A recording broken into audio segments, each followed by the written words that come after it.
Hello and welcome to perhaps the best series you'll see this year. This one was recommended a lot to me. Match. It is Happy versus Lin for the TED Cup Finals.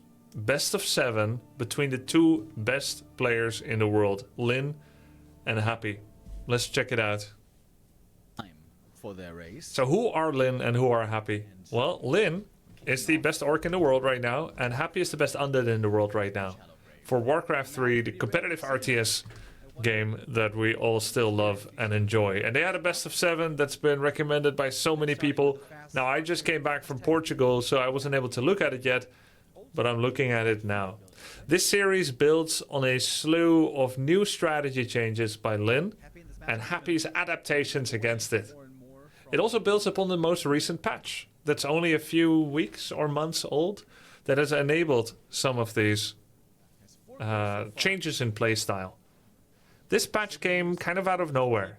We had Warcraft's release in 2003 and we had the Reforged release in 2020, much maligned. But since then, we've had intermittent patches with a rather long dry spell recently, and then suddenly out of nowhere, a balanced patch again.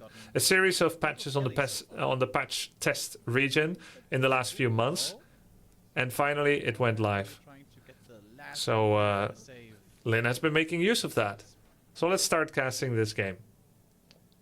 The recent meta for undead is to use ghouls with a 8-minute, 30 or 9-minute timing, which is roughly when undead can have a normal good build-up that leads to a Ghoul Frenzy upgrade at tier 3, which when you upgrade your main building twice, you get to tier 3. It's the final technology tree unlock. And the Ghoul Frenzy offers 35% attack speed, and historically this used to be 25%. And that buff has made many Asian players say that Undead Ghoul is the best unit in the game right now. I'm not currently playing at high enough level to confirm that personally, but many Korean and Chinese players have said it, that it's a very strong unit with a strong timing. You see, it's not always about who can arm wrestle the hardest. Sometimes it's about slapping your opponent in the face before they can react. The sucker punch of surprise. That's why sometimes you can say, yeah, Taurens beat ghouls, but you can have Ghoul Frenzies out before Tauren, and you can win the game. So this is always interesting in games of strategy like Warcraft 3, StarCraft 2, Age of Empires, League of Legends, Dota 2. Right? It's not always about who's the best carry or what's the best hero, but it's about which one reached their power spike first. This came up when I was in Portugal just now, casting Dota 2 ESL 1 Koala Lumper Major for Dota 2. Luna is the best carry, some of my co-casters said. Not because she has no direct counter. Maybe PA can beat her.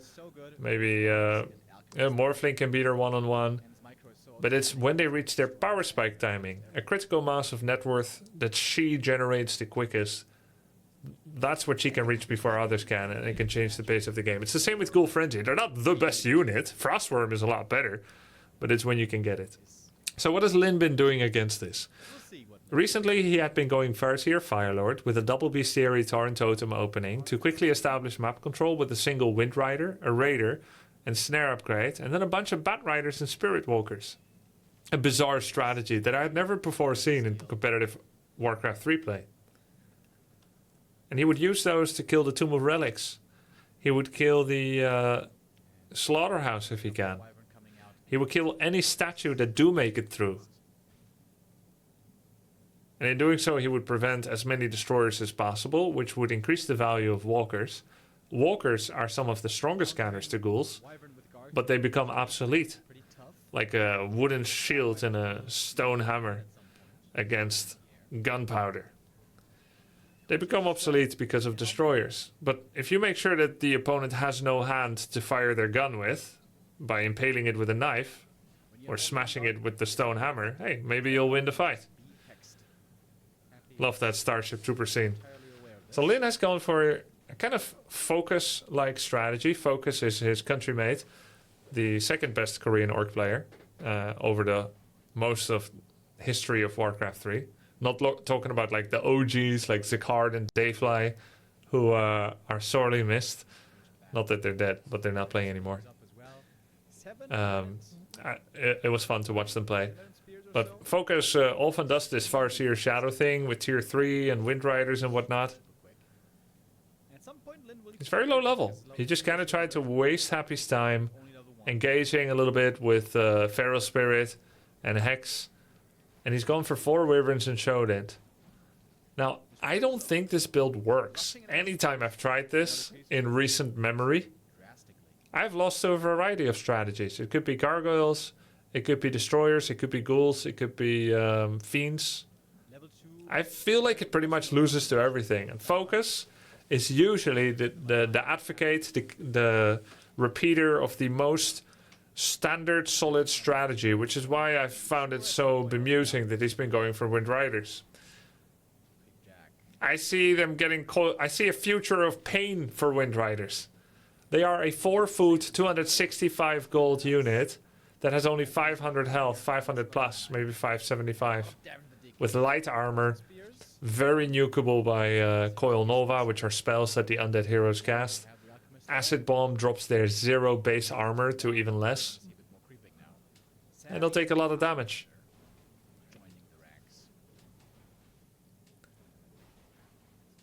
You try to keep them alive with Heal Wave, but it doesn't really fully compensate for a Nova. Nova has no unit cap. So if you get a Nova off on all the Wind Riders, Heal Wave does not out-heal it. Secondly, even if you out-heal it, they're still slowed by 50% move speed and I believe 25% attack speed. So let's see. There's a Nova, but he focused the Bat Riders, not the Wind Riders, and Heal Wave will compensate for some of that. And there was an Acid Bomb. And Happy's running away. This is quite a lot of units. It looks good. It always looks good at first, the Wind Rider army. But then, after a little bit of this and a little bit of that... one bat kills one Garg, one bat dies to a spell, Frost Nova. So after a while, it feels like Wind Riders become the Wooden Shield and the Stone Hammer. Just like the Walkers against Destroyers. Thank you for the sub. Happy Christmas. Merry Christmas, man. Thanks, Pishner. So, how will Lyn keep the relevance? There's a couple of ways to go. You can start upgrading armor upgrades on Wind Riders. I had a very interesting discussion with Notail and Ari at the Dota event that I was just at. They actually use a similar armor system as Warcraft 3 because Dota came from Warcraft 3. And I think I've learned a little bit of clarity on the value of armor upgrades. Essentially, if you have a choice of increasing armor or health on a unit, then at some point, if you're already high on armor, it's a lot more effective to add health instead of armor. In that sense, armor has diminishing returns. If you have a 20 armor unit, adding another 2 is less valuable than if you have a 0 armor unit and you add another 2.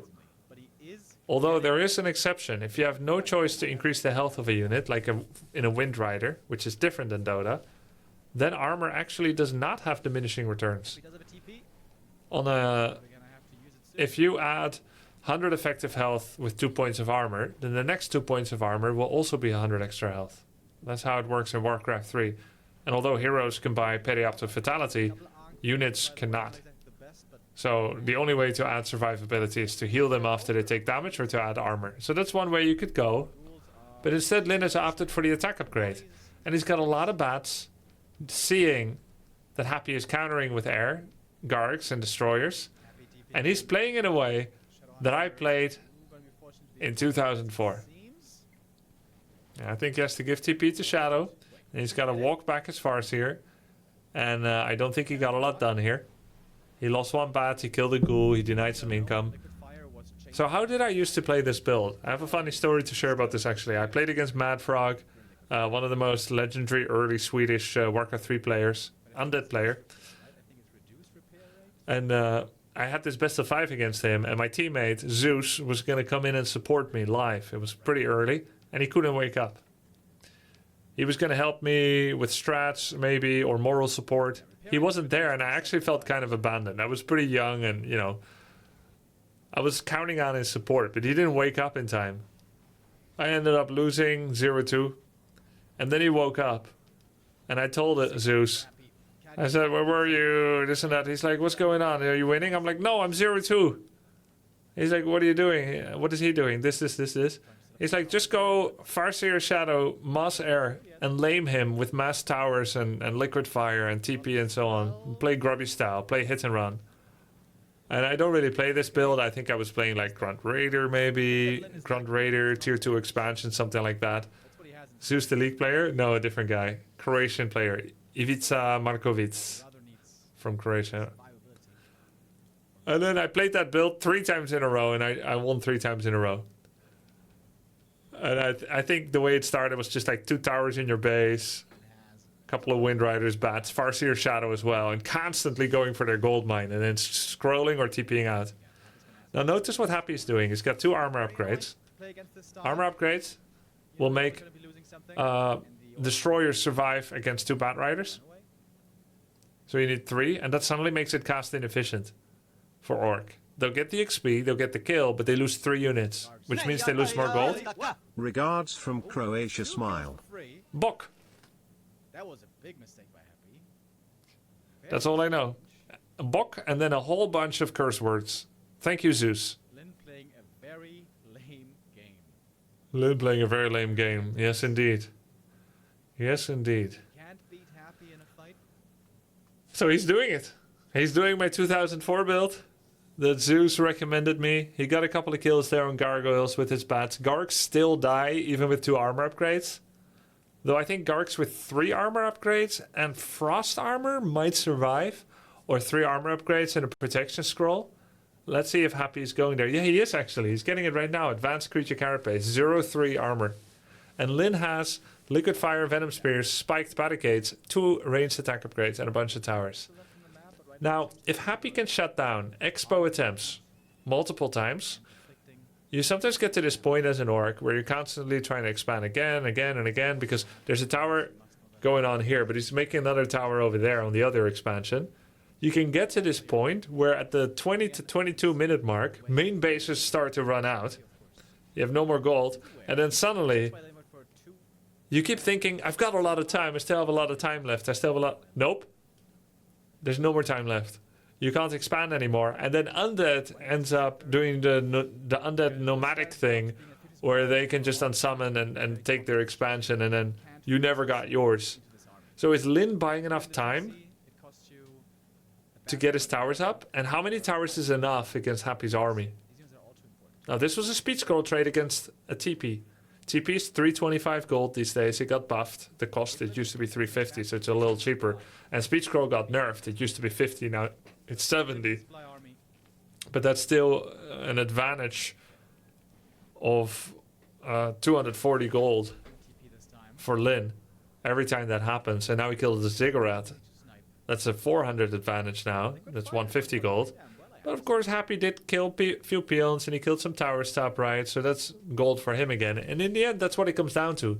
Because they're both looking to save up as much gold as possible, so that when they do mushroom over that 50 population cap, they can do so with a definitively better army. And if you don't know, 50 population cap is the cap whereby you don't get taxed on your income. Warcraft 3 has a controversial tax system. It's called upkeep. And once you go even 1 point over 50, all of your income gets taxed 30%. And this is called low upkeep. 30% on everything. Not just on the one extra, like most tax systems in the world. No, you get taxed on all of it. So it really isn't worth it to make 1 unit now. And I recently found out the real reason this even exists from the developers that worked on Warcraft. It was to make sure that most games will be performed at a acceptable performance, considering the type of PCs that were available back then and the load that it would require to display so many units on the screen. It was like a soft cap on system stress. But after that, it ends up actually teaching a player to use small commando-size armies to do much with little, instead of just brainlessly making a unit anytime you have capacity for it, like you would in Age of Empires, StarCraft 1 or StarCraft 2. Upkeep is one of the 2 systems that teaches you to value your units. One, if you go over 50, you gotta value them, because the reason you're going over is to use them. In StarCraft, you could make 12 Stalkers just to defend against Medivacs. And then you make 12 Zealots because you have 12 gateways. And then when the gateways are available again, you make another 12 Zealots. And you're getting armor upgrades, and then you make another 12. And that's efficient, right? But Warcraft makes you think about, do I want to make this unit now because I see an impending fight? Or do I wait? Play eco round, like the pistol round in Counter-Strike. Like, I only have 2100 gold. Let's not buy this middle tier machine gun. Let's stay pistol rounding. We're probably gonna lose this fight, but now we save up enough to buy an AWP next round. See? 3 armor upgrades, survives against 2 bats. So that's what the upkeep system is, and it's pretty interesting. And the second system that teaches you about the value of a unit is the fact that they give experience to the opponent when they die, when they get killed by them, I should say. There's a Coil Nova. That's 3 bats down without a single victim on Happy's side. Lin got everything he wanted. He got a massive gold bank from his no upkeep gameplay. He got a 4-tower expansion with spikes, fortified position, and he made a tiny Great Hole expansion. He's mining double now. Of course, so is Happy. Happy also expanded. And Lin started producing, but perhaps too late. He doesn't have much wood. He is producing. Oh, the Acid Bomb, no split. Oh, that was a pretty good split. Acid Bomb is a single unit target spell that will splash on everyone near. So if you feel like he cast it on the most outward... there's another Acid Bomb.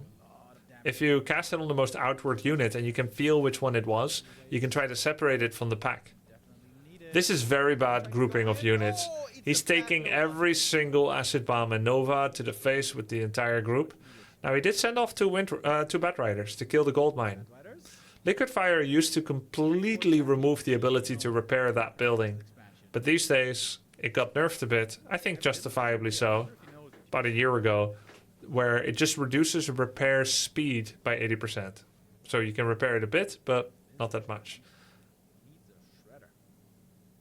Wait, is it reduced repair speed? Maybe it still stops repairing. I'm confusing it with something else. You used to 100% shut down defensive buildings. They could not attack back. But now they attack back with 20% attack speed. That's what it is. If it takes out all of the Gargs and all the Destros. Does it cost more to repair? Is it true, the first thing I said, where it does a 80% repaired slow? Someone will say in chat. But anyway, can Lin get enough units? He's got 2 attack upgrades, he's not working anymore, he's making Wind Riders and Bats. Getting an attack upgrade on his Destroyers and Gargoyles to add a bit of power. And it looks like Lin is actually avoiding the direct confrontation. Buying Heal Scroll, he's got 2 Heal Scrolls, he's gonna run over to Happy's base. Now, although Happy can definitely take care of the air units very well, he's not able to kill buildings that fast. So it seems like every time that Lin applies pressure, Happy bleeds a town portal away. And he's now using multi-pronged attacks. Doesn't have the endurance aura, though, to outmaneuver without running away with a head start. So with TC, he would have been able to deal with that. So now you can kind of see how at 21 minutes, the main gold mine runs out. And Lin has basically been trying to expand since minute 12. And at 14 minutes, Happy shut it down. And at 16 minutes, Lin got the towers on the alternative expo. By 17 minutes, Lin was mining from it. But by 19 minutes, his peons got killed once. And now they got killed again. So in the end, how much of an expansion did he really have? And he even had to go all the way to 70 population, which means he's getting taxed 30%. Now he's on 82. He's getting taxed 60%. He's in 40%. He gets to keep 40% of his income from high upkeep. But he's going to go for the fight here. He's got a massive army. It's a speed scroll in. Destroyers will actually take away much of the speed scroll. Are there enough Bat Riders? I don't think there are enough bats, and I don't think he's used one of them. One more bat. So he's killing enough destroyers, but I just think that there is not enough air left over to kill the undead units. To kill the undead heroes after. He did win the air battle quite hard, but they're equal population. If Happy keeps coiling the Lich, he's gonna probably be fine. There's Pipe of Brilliance on the Lich, so there's really good mana regeneration on Happy. He's just playing it safe, making sure that Lich always is getting coiled. He doesn't want to get hexed and owned. It always looks good at first, these Wind Rider fights. But now I just feel like Happy is gonna kill all the Wind Riders with just heroes. I've seen it too many times. There's an acid bomb that costs him money. That's a good coil. There was the attempt to hex cheese the Death Knight. DK is attacking with Orb of Corruption. The Lich is so low. How does he dare? How does he dare to attack like this? Oh god. Happy's doing it really quite well, cycling in and out destroyers. This is very close. His Lich is super low, his Alchemist is low, DK is just straight up attacking the air. There's a Chain Lightning, Potion of Healing on the Alchemist. He has Ankh of Reincarnation on Lich and Alchemist. This is actually so doomed for Lyn. Oh no, the Coil Nova, the Lich. Lich is gonna fall, but he has Ankh. I will say this. I predicted this outcome, and I didn't pre-watch this or know who won first. Alright? I did predict this outcome in my mind. But I will also say that I think perhaps no other undead would have been able to do this. It's been forever. It feels like a typical Wind Rider outcome. And I won't say that Lyn played perfectly. I sometimes look at like the way that we group Wind Riders and that they get Nova'd by a single Nova and they get Alchemist acid bombed and everyone gets hit and it feels so like bad. But I also know that you can pre-spread and then your opponent will run away and then when you chase they all converge again. And because you don't have any lockdown via Raider, War Stomp, Lightning Orb and Snare, your opponent can keep doing that. So although it looks noob that you end up fighting straight up and you get Nova'd like this, it does make me think he wouldn't have any way to catch anyway. He ends up fighting when one applies pressure to the other or the other applies pressure to the one. That's when they end up fighting because Lyn can run away with Speed Scroll TP and Happy can run away with speed. I don't know what Lyn could have done to win this one, chat. It's crazy because, I mean, Happy kept up really well with the food there. Sometimes you lose a lot of DPS if you spread them out. Yeah, Wyverns want to focus fire. He missed the Kodo. One Kodo could help quite a bit. His final unit may have needed to be a Kodo. Have you beaten Happy with this build, Starbuck? He didn't really do a lot of damage with the raids. He did constantly force TP, but in the end Happy was so good at just stopping the expansion from coming up too early. I have beaten him, but I went tier 2 expansion Farseer Shadow.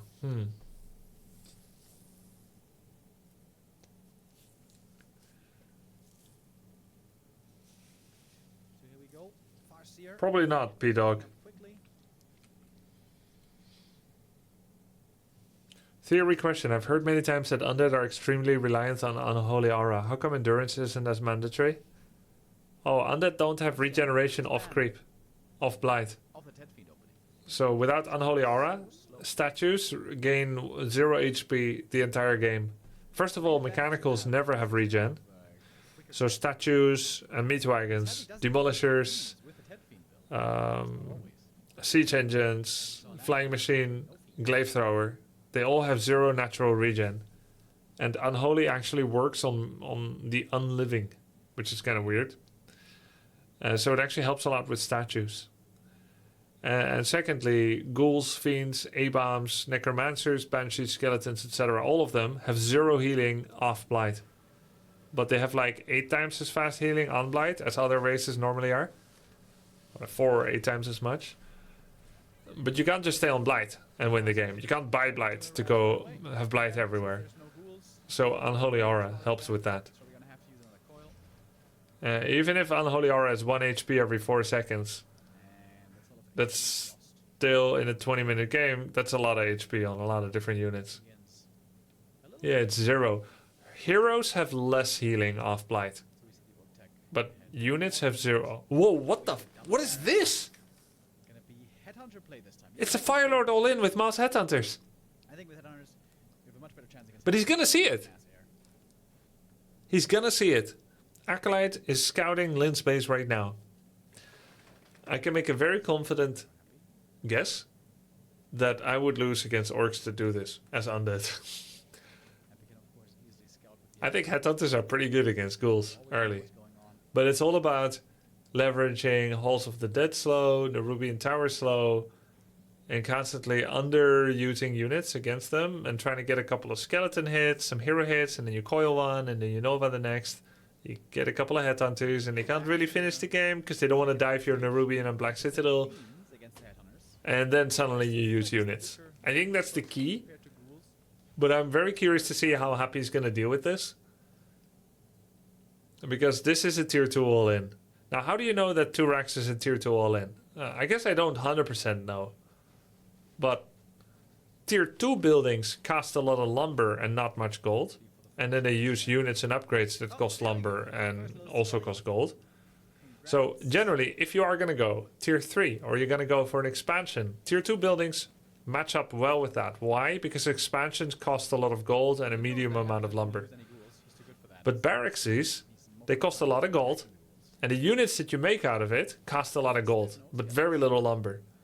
So you kind of see how when you actually get double racks at tier 2 without any tier 2 building, how is your economy going to look like?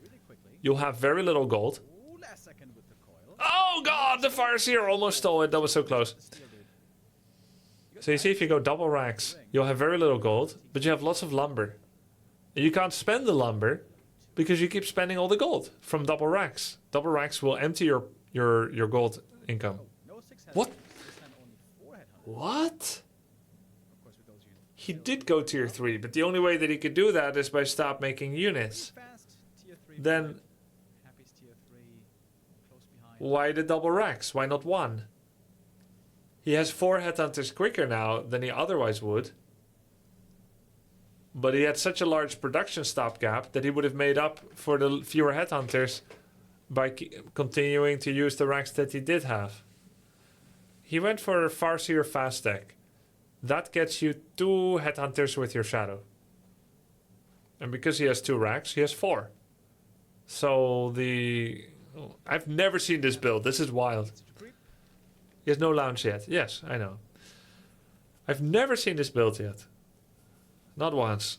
But I can see the sense in it. So this is a Farseer Shadow Headhunter tier 3 build. Like the one that I unveiled 3 years ago with the help of Save Orcas. And that I beat Happy twice with. Farseer, Shadow, Fast Stack Headhunter.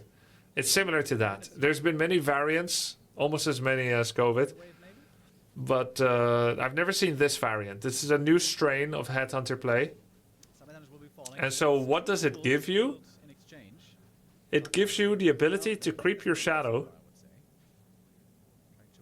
with 4 HH instead of 2, which is more than 2. And then after your tier 3 has started, which requires a cease in production, you can continue to make double Headhunter.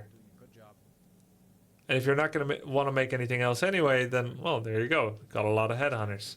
You can get the Troll regeneration without losing Headhunter production. So now we have more than usual amounts of HH. We're getting straight to 40 population. Strong creeping power. Happy puts himself in a position where he wants to harass because he recognizes that this is an army with very little finesse. It's a very high food investment army, right? All of the money is going to the Headhunters. But Happy doesn't have his tier 3 yet. He doesn't have Frenzy yet. Happy doesn't have the same creeping power as all these Headhunters would have. So he sees it as being in his advantage. Because he's also adapting on the fly here. He's never seen this before. He thinks, if you have 40 population units, and I'm somehow able to completely occupy your attention to the point where you're not creeping, then I have used 10 population to stop your 40 from being efficient. I'm not efficient, but I only have 10 riding on this. You see what I'm saying? I've got 10 riding on this. You've got, let's say, 30 population riding on this. So that's a disadvantage. And the way that you solve that as the 30 population guy is either you kill the 10 that comes for you, but you need lockdown for it, and he doesn't have it. He's got a little bit of hex, but it's not enough. And then he doesn't have a snare. And the alternative way to deal with it is to be brash and to keep creeping even under heavy duress. So that is to say, you position yourself away from the opponent and you farm under their nose and you alternate hits on the Death Knight and back to creeping. You can't let him completely waste your time. You have to at least remain efficient. And that's what Lin did. He got the rock golem camp and he got a green camp while Happy was trying to harass and be a nuisance. This is very interesting. Starbuck and I later discussed this build. We think second ranks isn't necessary. Would have to do some testing. Happy's gonna fight here. Is that the right call, or will this backfire? Lich isn't here yet. Fight begins. The upgrades for HH are 1 attack right now. Shadow is already level 3, which helps a lot. But every headhunter that dies becomes a dark minion. And will fight for Happy. Thanks for the sub, one lazy dude. Good targeting, very good targeting here by Ghouls die fast to headhunters. But the reverse is true as well. Headhunters die fast to ghouls and skeletons. TC comes in. Every HH that dies is a skeleton. It does not feel good. He started off so well, killing so many. But now he's lost so many headhunters. Meanwhile, though, the DK is so zoned that he can actually attack and finish the Lich. So was that an okay trade for Lin? Can't swing a cat in this crowd. Can't swing a cat in this crowd. Thanks, Nathan. Going for that fight there without the Lich. This is the 9-minute ghoul frenzy timing, and he has an attack upgrade on ghouls as well. It's a very efficient upgrade for someone that has such fast attack speed. I wonder if Warcraft units also have... Yeah, Warcraft units also have base attack time, right? I wonder if anyone knows where there's a list with base attack time overview, so that you know which heroes make use of Gloves of Haste the best. Will be interesting, actually. I don't think it's Tauren Chieftain, and I don't think it's Shadowhunter or Farseer either.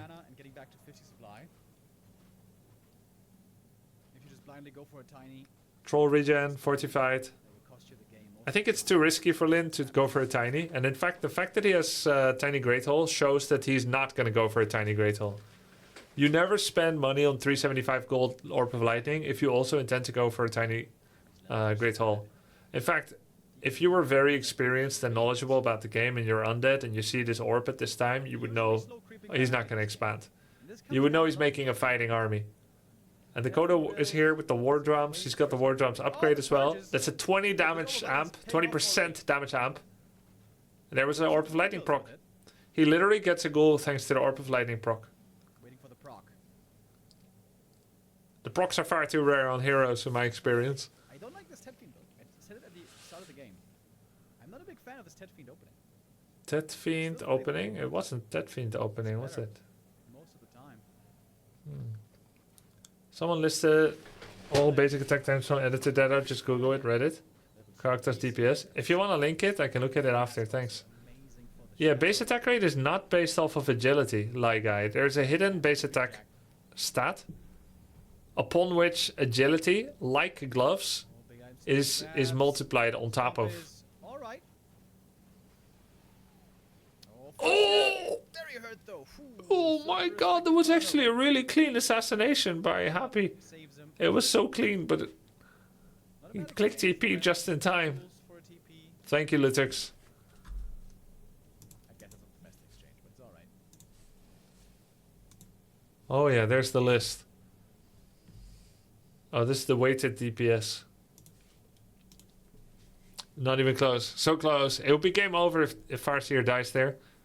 So now you get to this spot where it's a lot about feng shui, like proper flow. How do you carve out your creeps on the map? What do you go for first? And then you go clockwise or you go counterclockwise.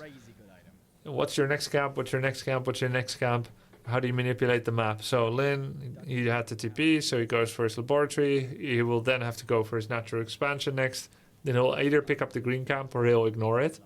And then he would have taken the red spot, except for the fact that Happy took it. Tiny. And these kind of scouts by Happy are very good, because he now knows from the timing of Happy seeing him here. Thank you for the sub, AJ, appreciate it. He would know that Lin did his laboratory and then this. And he would know then that Lin would want to go for the shop next, which is over here, right? And Happy is doing this. So then Happy has a choice to backstab Win condition. Lin on the shop, Has been scouted. or to go up and take his own natural. And he's going for the natural. And I think Happy could counter expand. Happy's creeping along. He sees that Lin has gone for a tiny great hole. This should be Lich level 3 I from don't know Scout. if he feels like trying to fight with Lin at this time and breaking him, or if he'll throw up a counter expansion. Toog toog. Zug zug. Thanks, Bowser. Appreciate it. Big difference maker. Yeah, there is a Orb up. silence from Dark Ranger, and then there's also the Wand of Silence on the Death Knight that he got from the red spot. And Lin would have to use Invulnerability Potion just to cleanse the silence effect, which is a very poor use of Invul, because you also need it against Coil Nova. But people often do it anyway on TC, and in fact that's why he put the Invul on TC, to get that stomp. Happy arriving. Happy's the one. Lin has 2 attack upgrades. Happy's at 1-1. He's doing the Destroyer Morph. How the No TC counter and expansion. the Stomps Happy's all in. will probably decide the fight. Here we If he go. wins this fight, he wins this game. This is the fight. And the ghouls are far away from the TC. Happy's One ghoul, one headhunter. There's a silence on the Farseer Shadow. And the TC.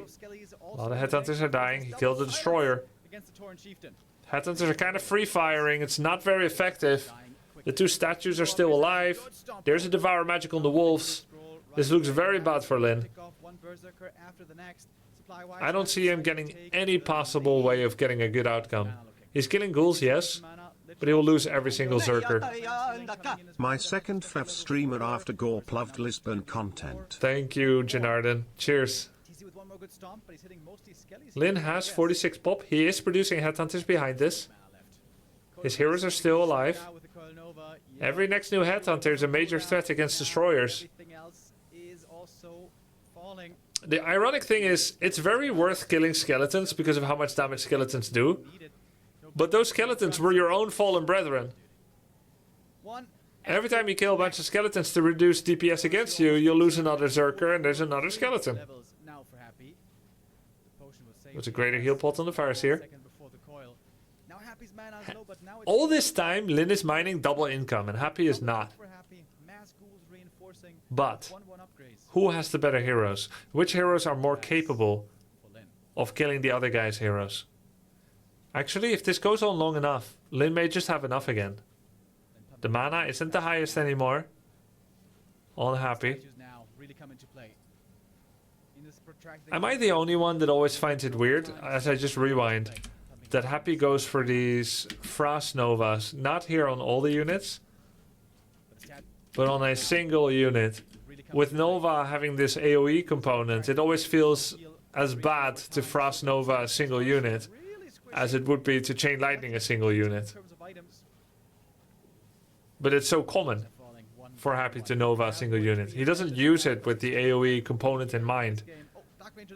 He uses it with the let's kill one unit at a time in mind. A dead enemy is better than 3 slowed units. Yeah. Couldn't quite get it. It's got a bunch of mana still on the Farseer. Who are you talking about, AXLB? Those are looking a bit worse for wear. Oh, you mean Happy? Dark Ritual on the Lich, by the way, has been really good for Happy.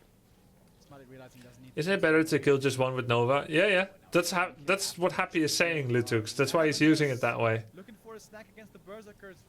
With Secure one kill These Berserkers taking when he so much wants it. damage. Happy adapted against the Fire Lord build. Yes, Optimist. Here, close to falling. One more coil on Nova would do it. Man, There's one last heal wave. Chain Lightning. he was very close to killing Dark Ranger with that Chain Lightning Stomp Hex. But the coil came in. Endless mana now for Nova, thanks to the level 2 Dark Ritual. Yeah, no Frost Armor. And ghouls Just Dark Ritual. all the time. What's the AoE damage on Nova? Nova AoE is 50, then 100, then 150. So it's quite significant. And it has the attack speed and movement speed slow. On everyone. Like here, obviously, he gets a hit on both. Because they happen to be next to each other. Coming two at a time, but they're dying just so quickly. One after Undead has so the much more damage than Orc. Yeah, he's got so much more damage than Orc. allow Happy to have the staying power in this attack. Actually, This game just a lot of the damage from Berserkers is when you hit their ability. Oh, whoa, whoa! And their spears go red. That's where they get attack speed. Anytime you lose to Berserkers, it's because they cast their wah wah wah, TC now. but you don't punish it. He's tanky. For during this moment, they are taking 40% bonus And can damage afford to give up the space. from all sources. Physical, magical, spells. So, what Orcs used to always just do, turn it on, In the ultra and then what Happy always does, the moment you hear wah wah wah, then he Frost Novas the group. And then they start dying to a single Lich Stock Ranger attack. this kind of a game. Man. Brutal. A brutal The game. expansion going down. Kind of a cool idea by It's Lin. gonna be pretty much full mana. Very cool idea, actually. I'm not going to downplay the idea because it probably didn't end up working out. to The save double mana. ranks idea. He's gonna try to get triple level 5 heroes. Can that work? I do think he has 1 or 1.5 more headhunters. Starbucks save Orcas. No? With the double ranks idea? I wonder how it changes his plans. Happy's Like, I wonder how it would change your plan if you go double ranks. Because I think you come out 2 headhunters and a shadow. got a lot of Ah, you have 2 headhunters when you start shadow. And then you can make 2 more. tower. Ah, you know what? Maybe this is not a premeditated build. Has no Maybe he was gonna go double racks, Firelord all in. But because he got scouted by Acolyte, which admittedly is very predictable that Happy's gonna scout you. He pretty much always does.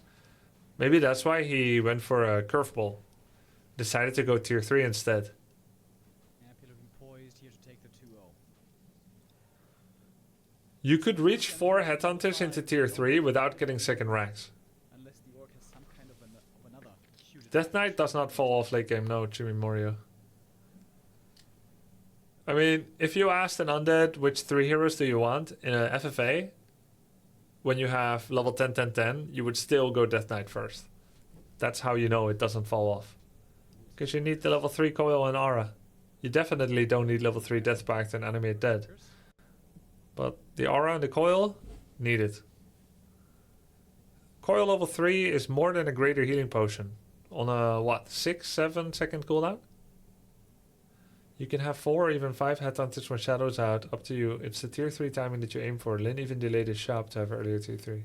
Yeah. Find it here at the red. Though I do think delaying shop is something we should try more. Oh, he can't pick it up. Because... Oh, the item, the item! All the items picked up.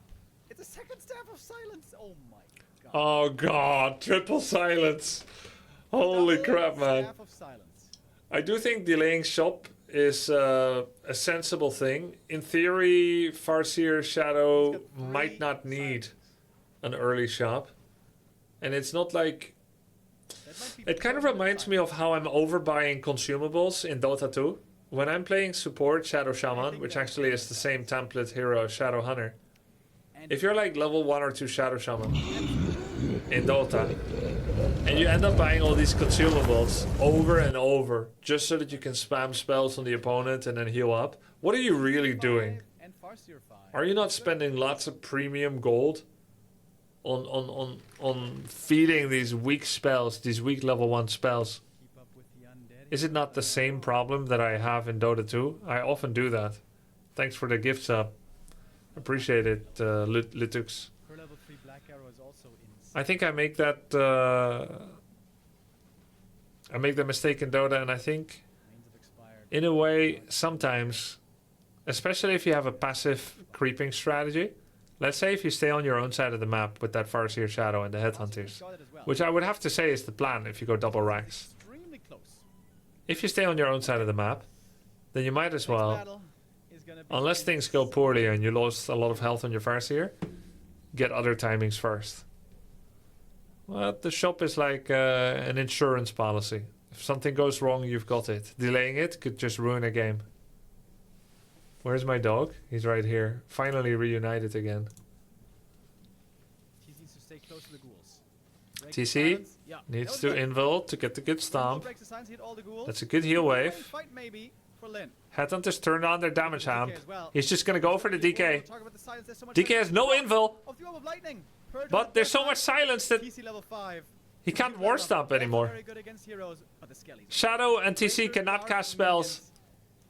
405 Oh! HP per skelly. Oh! Coders have to eat Oh! the skellies. That's the sound silence makes. And Abby's giving the DK away out of stomp range. Yeah. Forward now, may have to go for Oh. a potion. He never got the man. He got the lich. Lich dies. But he got might the be lich next. in the The DK. stomp, the purges, the hex as well, and Lin. Hey, gets level the 5 kill. hero's pretty good for Orc, huh? And Lin. I don't know how he even cast any spells. Nowhere. Just triple silence. And the triple level 5 heroes. Level 3 chain lightning plus stomp making a big difference here. And Just Happy, like that. Just like that. as rarely making a few micro mistakes. Just like that. Dispelling the hex too late on the lich. That cost him dearly. He was Linnet to win it. Yeah. Not split far away from the I did not predict that. I thought this game was super over. Ghoul